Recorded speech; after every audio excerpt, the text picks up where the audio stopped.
Hi, this is Dennis with Second Chance Tackle, and today the star of the show is an older reel, but it's one that has endured the test of time, and it's one of my favorites in terms of a small format, level-lined, ocean-going reel. And this is, of course, the Daiwa 27H. Now, it's the younger son, if you will, to the 47H. The 47H is a bigger reel, also intended for saltwater, but it's just, well, it's like the Pen 109 versus the Pen 209. This one's a smaller format, mostly for inshore. Beautiful reels, will last a lifetime. And this one is sent in by Ronald. He sent me several of these. And he's also asked me to go ahead and do the drag upgrade to Carbontex drag. So we're going to do that as part of the service today. We'll show you how to take this reel apart, how it was made. We'll service it, show you how to put it back together again after a good cleaning and lubrication. So I hope you are looking forward to that. I am. It's one of my favorite reels. And let's get started. So we get started by taking off the exterior pieces and parts. We saw that I removed the cap that shields the nut, and that's held on by a little screw that goes in the side there. Next up, we're going to take that 10mm nut off. And if there's a weak point in a reel, it's right there. I've had a couple of reels come in that these were over tightened and you've actually cracked the side of this handle nut. And those are very hard to find. So just a word of caution to you, just be careful with that. There is a C-clip that's holding the bridge on, so we're going to remove that. Usually you can get that off with some finger strength. Be careful, shield it all around because these things tend to shoot. And if that little guy shoots, well, you'll be on a searching mission for quite some time trying to find that thing in your workshop. So how do I find it when it's time to reinstall? I put them all in a parts tray. In this case, I just use the bottom of a fast food container. It really doesn't matter what you use. Just have a system of organization where you can go back to when it's time to put them back together. There's a little tension washer that goes between the handle, which I just removed, and the star adjuster. And I'm going to take that star adjuster off.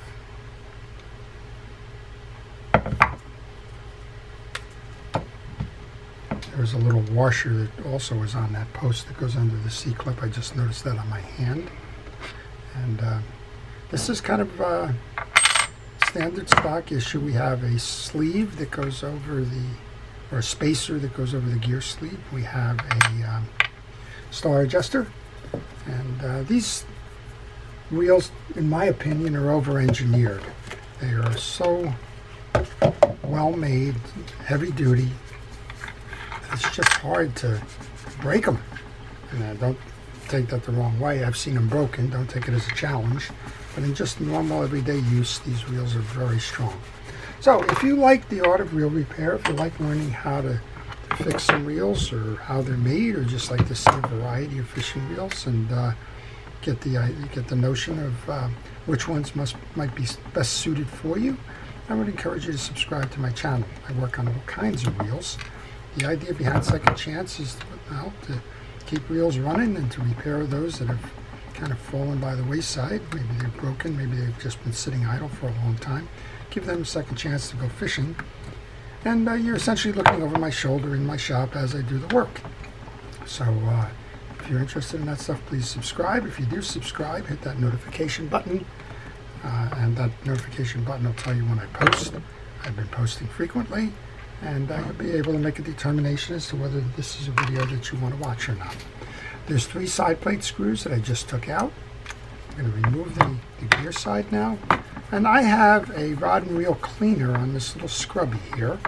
The rod and reel cleaner is actually a Pen product, but it does a good job of just getting rid of the tarnish and the built up dust and dirt and debris on a case. And it probably has a waxing component, probably like a cleaner and a wax at the same time. Just kind of shines it right up. And if I can get the dirt off of it, I always give it a try. Well, here's the business end of the reel. And the business end of this reel is not unlike the 50H, which is among my favorites in terms of an open, conventional fishing reel. They're just so strong, so dependable, and you rarely get into trouble with them. And they're a nice design too. They got 2 ball bearings. They have one here and one in a case on the other side. You can see that through here. That case in the back. This one can cast a mile, even with that level wind feature. And the difference between the 50H and the 47H, other than a little bit more capacity, is that the one does not have the level wind. So if you are doing a casting from shore for surf fishing use, well, then go with that 50H, because the level wind guide tends to slow you down and limit your casting distance because of the way it travels on the reel. Alright, just move that line guide out to the center for a moment so that I can clean this case while I have the spool off. And if you're wondering, this badge falls off all the time, so you may be wondering what version of the 58 of the Sealine series you have. And this is the smaller format. This one's going to line up size-wise with like a Pen 310, which was probably the competition at the time as well. Alright, let's just set this aside for a moment. I'm going to flood that bearing down there. The rest of the reel is pretty clean, so no need to do that. We'll come back and service the pawl in a moment.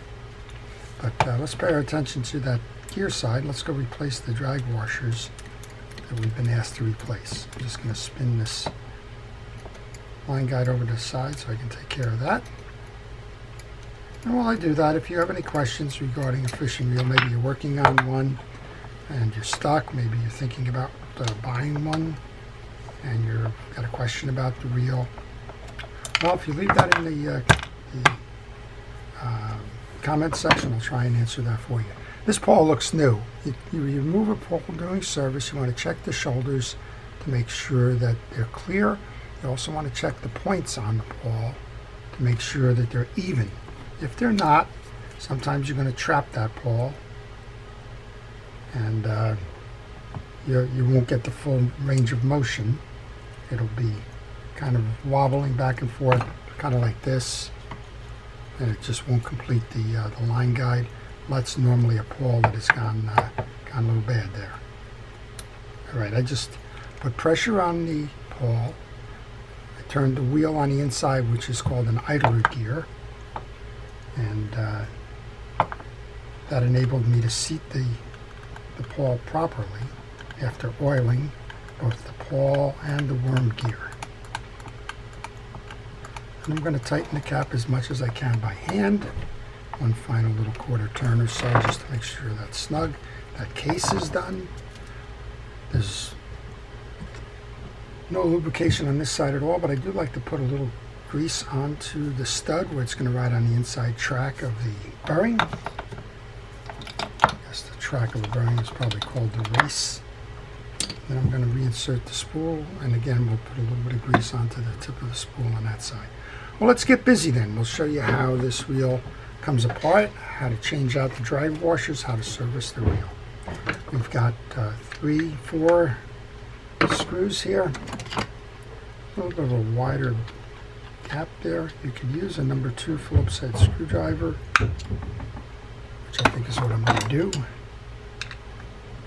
Now, if you're fishing or if you're servicing one of these reels and it's been fishing an awful lot in the saltwater environment, one of the things that happens with these reels over time is that the salt gets behind these screws, and in some cases it makes it almost impossible to get those screws out. That's just learned from experience. One of the fishing boats that I service fishing reels for used to have a fleet of 50Hs, and that was one of the biggest issues we had, was just kind of getting those screws out. Alright, so there's 2 springs that have come off in this.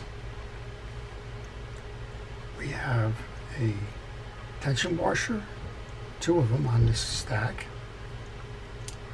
We have the yoke, and this reel looks hardly used at all. We have the main gear, and this is your assembly for your anti-reverse dog. So we're going to clean off the back of this case. There's a little bit of dried grease there, so take care of that. We're going to go grab these drag washers now. It says it comes from Drag Masters. Those of you that are looking for Carbontex washers for the reel, that's where you'll find them. And this one has, they've given us 3, so let's hope that we can get 3 together here. All right, I'm going to pull the main gear up. I'm going to clean the gear sleeve. Just a little bit of old grease hanging around on that. And if you find that it's a little bit stuck, you can get a little aggressive with some light steel wool. We're going to take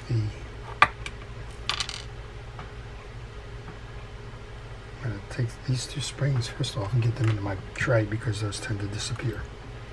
I take a brush with some light grease on it, just put a little bit of light grease onto the post. Next up then we're going to take that gear sleeve.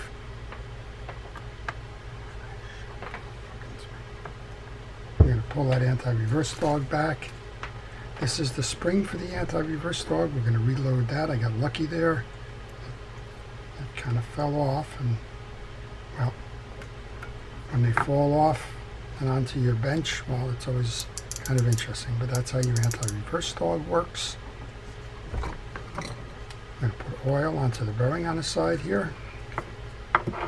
And we're going to reload now. So underneath here, we have a collar washer, and I'm unsure if there's one of those 3 belong there or if they belong in the drag stack. My guess is that they belong in the drag stack and that they haven't given us one for underneath here. So we're going to just go ahead and check this out first before we start installing.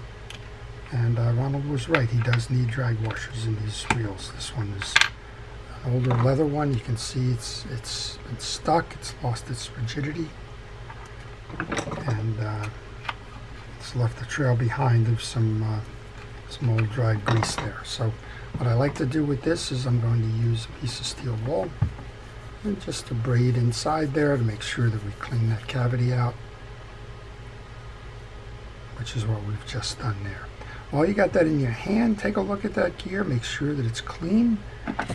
Don't be afraid to use a hard brush. You can use a bristle brush, you can use a toothbrush, you can use a light wire brush. But clear any dried grease out of those channels so that it's working nicely when it's time to put it back up. So we have one, here's the second one. Boy, they really are stuck on there too. It's like peeling off a decal or something. So it's time for them to be replaced. I think Ron probably knew that when he ordered the new ones. And in this case, interestingly enough, Carbontex washers are usually thinner than standard stock, but in this case, it kind of looks like they're pretty much the same. I'm using my steel wool again just to get off that old dried grease, any transference from that the leather over. All right, notice that we have 2 round with rectangular centers, and we have one that's got points, or as it's called, an eared washer. And notice that one of these washers has a little bit of a protrusion on it. It's called a bell washer. That's the top washer. All right, let's put a little bit of, well, we learned that this belongs on the post now, that the replacement washers does not come with the back washer. That's okay. I'm going to put grease. I'm using fishing reel grease. I use Penn Precision reel grease. Really don't care too much which brand of reel grease you use, but I do care that you use fishing reel grease. All right, the main gear can go on now. And now we have the first of the Carbontex washers. So when you read Carbontex washers, they'll generally tell you that you do not need any grease on there. At your discretion, you could put some grease on there. If you do, you want to make sure that you paper towel it off, that it's only a light coating of grease. There's 2 sides to that. You'll notice there's a rough hatch and a very fine hatch. And it doesn't matter which way you put them down. I tend to put the rough hatch down. But since they're going to be touching both sides of the metals anyway, it doesn't really matter much. All right, the round one with the rectangular center, no ears, that goes in first. The second Carbontex on. Then we have the eared washer. Notice it's turned down. Point that down as you go in. Don't leave those points up. And then the third Carbontex washer goes here. Then the bell washer goes on. And we can take these three and make sure that we include those in the package back. When I service fishing reels, I like to make sure that the customers get the used parts returned to them, just so that they can rest assured that, yep, when I said that those parts were taken off, they indeed were taken off. We have two tension washers which go next. These are not flat washers. These have a curl to them, or a curve. The first one I put with the curve facing up on the outside, and the second one I put down. That's a tension washer that helps you establish the sensitivity of your star adjuster. All right, this is your section for the main. Now what we're going to do is we're going to work on the yoke section, which goes to free spool. A good place to tell you, if you're not familiar with a reel, take pictures along the way. That way you can establish how pieces are oriented, and you can use them as a guide on your way back in towards reassembling. Well, this one is always a little bit of a juggling act here. There's two springs that kind of sit in cavities that are not very defined. Unlike the pen reels, they just kind of float there. So if you have any greases or anything on your hand, well, that's what happens generally. The darn things just kind of slip out.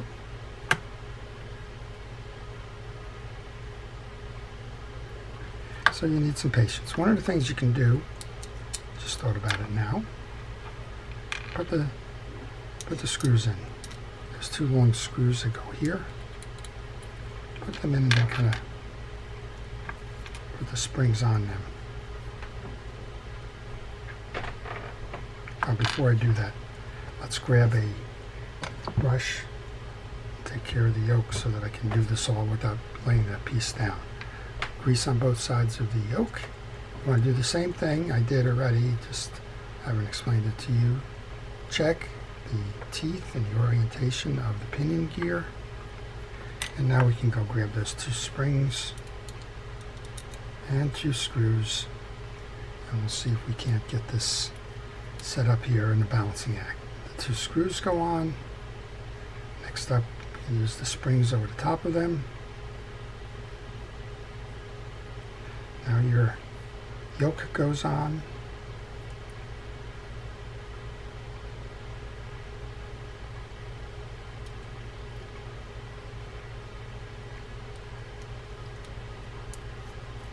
Then with your yoke on, you want to put the jack on next.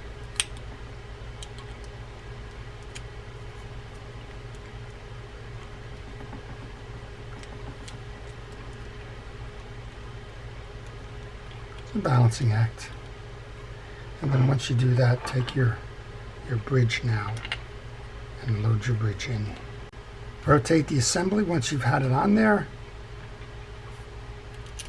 And I just had that screw fall out as I rotated. So grab that and get those two top screws started so that you don't lose those springs.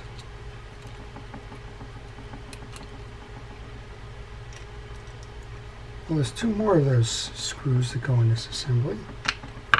One is long and one is short. The long one goes on the right. You won't be able to put the long one in the short's hole. The one in the short is actually the one that's holding that anti-reverse dog assembly in place. That's this one. And we'll put the one in on the other side. Then you can tighten all of them down. And once you tighten them all down, give it a test to make sure everything's working the way it should. Well, everything's working just the way it should there. Just load this on.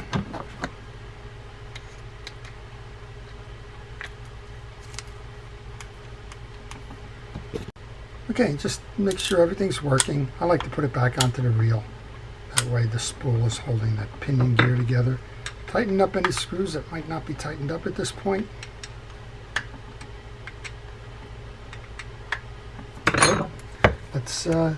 Let's finish this then. We have the two tension washers that we put in there earlier. Now we have a big cap.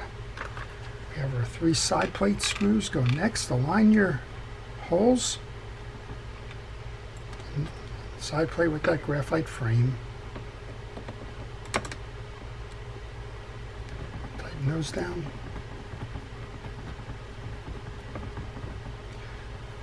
So I mentioned the 310. This is the Pen 310, 320, 330 series. The 310 would be most comparable to this one. And between those, that's the GT series, GT1, GT2. That's the most comparable series between the Daiwa Sealines and not only Pen, but the market leaders at the time. Those two were really heads and shoulders above the others. Okay, we've got that in now. Next up then is going to be our star adjuster.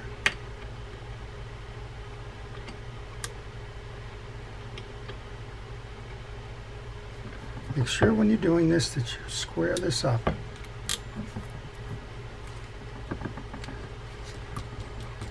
And if it's not going on easy like that, stop what you're doing, come on back, and make sure that it's not cross-threading.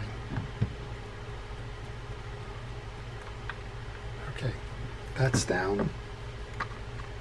Now we have the winged tension washer between the star adjuster and the handle. The handle goes next. And then we have a small washer. I don't know if you were able to see that when it came out. That goes on top of the post. Then that small C-clip goes on. And again, be careful. When you're putting pressure on with this thing, very easy to shoot this clip.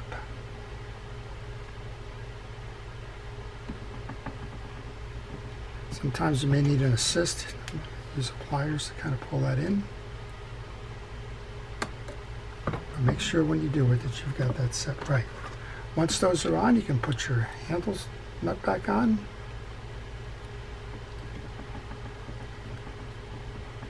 I like to tighten that by hand as much as I can, and then we'll just do the final turn or two with the wrench. When it's tight, generally if it's perpendicular to that hole, you're going to be able to get the screw cap and the hole lined up, which is what we're doing here. That was appropriate. And we'll tighten down that nut cap. We'll give it a run, see how it does. So let's go over what we did. We've taken the reel apart completely. On this side, we serviced the bearing and made sure that the idler gear and everything was correct in terms of not missing any teeth and the like, as well as the drive. We removed the pawl. We made sure that was clean. We oiled the pawl and the worm gear. We took the drive side off of this because we wanted to replace the drive washers.